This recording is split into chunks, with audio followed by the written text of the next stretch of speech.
কাছে উপসচিব প্রয়োজন, হয়তো 14 লক্ষ কর্মচারীকে উপসচিব বানাইতে হবে। আমরা সকল বুদ্ধিজীবীদের কাছে, অর্থনৈতিক গবেষকদের কাছে আহ্বান জানাই, আপনাদের বিবেক যদি থেকে থাকে, বাংলাদেশের অর্থনৈতিক গবেষণা যদি আপনি করে থাকেন, তবে অবশ্যই আপনাকে আজকে বাংলাদেশের বিস্তম গ্রেডের একজন কর্মচারীর বেতনের হিসাব আপনাকে দিতে হবে।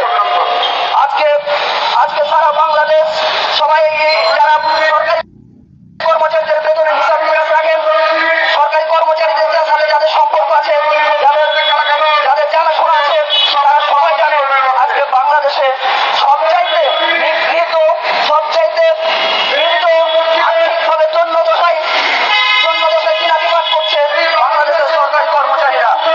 আজকে অনেকে হয়তো আপনাদের সামনে সেগুলো প্রকাশ করা যাচ্ছে না, কিন্তু আপনারা যদি খোঁজ নিয়ে দেখেন যে আজকে বাংলাদেশে একটা ঈদ আসে, অনেকে লাখ টাকার কোরবানি করে, গরু কোরবানি করে, কিন্তু বাংলাদেশের একজন সরকারি কর্মচারী তিনি হয়তো তার ছেলেকে এক মুঠো ভালো খাবার, একটু গরুর মাংস তুলে দিতে না পেরে চোখের কান্না জল নিয়ে নামাজ পড়তে যায়।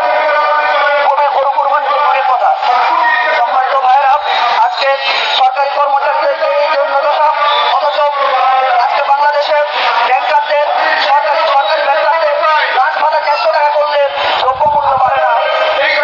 আমাদের সরকারি কর্মচারীদের 6 টাকা হচ্ছে টিফিন ভাতা, টিফিন ভাতায় হতো যদি 6 টাকা জায়গা 8 টাকা করে, তাহলে দ্রব্যমূল্য বেড়ে যাবে। এই ধরনের গবেষকদের হাস্যকর তথ্য আমরা মানি না। আজকে আমরা বাংলাদেশ সরকারের কাছে আবেদন জানাবো, আজকে আমরা সরকারের প্রতি আমাদের পূর্ণ আস্থা রয়েছে, তারা আমাদের বিষয়গুলো বিবেচনা নিয়েছেন, তারা আমাদের সাথে আলোচনা করেছেন, আমাদের উপসংহারের বিষয়গুলো তারা আমলে নিয়েছেন। তার কারণ যারাই আমাদের বিষয়গুলো পর্যালোচনা করেছেন, তারা জানেন যে আজকে একজন সরকারি কর্মচারীদের মধ্যে 20তম গ্রেড এবং 1তম গ্রেডের মধ্যে বেতনের যে বিশাল পার্থক্য, অর্থাৎ আইএলও সংগঠনের যে কর্মচারীদের বেতনের পার্থক্য এই বিশাল বৈষম্যের বিষয়গুলো সরকার অবগত। সুতরাং তাদের কাছে আমরা অনুরোধ করবো, আজকে পত্রিকায় প্রকাশিত যে নিউজ এসেছে, এই নিউজের আমরা তীব্র প্রতিবাদ এবং ধিক্কার জানাই। আমরা মনে করি এটা একটা ষড়যন্ত্র। এই ষড়যন্ত্রের হাতে যদি সরকার যেন পা না দেয়, বাংলাদেশ সরকার যেন আমাদের সরকারি কর্মচারীদের বাস্তব অবস্থার আলোকে তারা যে আশ্বাস আমাদেরকে দিয়ে রাখছেন, সেই আশ্বাস দিয়ে আমাদের কর্মকর্তা অবিলম্বে বাস্তবায়ন করে সরকারি কর্মচারীদের দীর্ঘদিনের আশা, সরকারি কর্মচারীদের বেতনের আশা আমাদের যেন উৎসাহ দান করেন। এই কথা বলে আমি আমার কর্মসূচি শেষ করছি। সবাইকে ধন্যবাদ।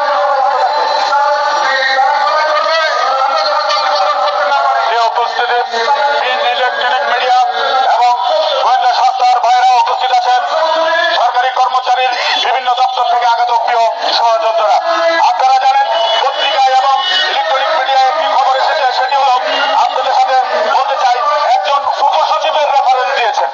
একজন উপসচিবের যে রেফারেন্স দিয়েছেন, সেখানে আমি একটি কথা বলতে চাই, একজন উপসচিব 43,000 টাকার পঞ্চম গ্রেডে সে বেতন পায়, তাকে 50,000 টাকা 50 লক্ষ টাকা গাড়ি লোন দেওয়া হয় এবং মাসে 50,000 টাকা মেনটেন্যান্স খরচ দেওয়া হয়। সেটার সাথে যদি একজন 20 গ্রেডের কর্মচারীর তুলনা করা হয়, এর চেয়ে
10 বছর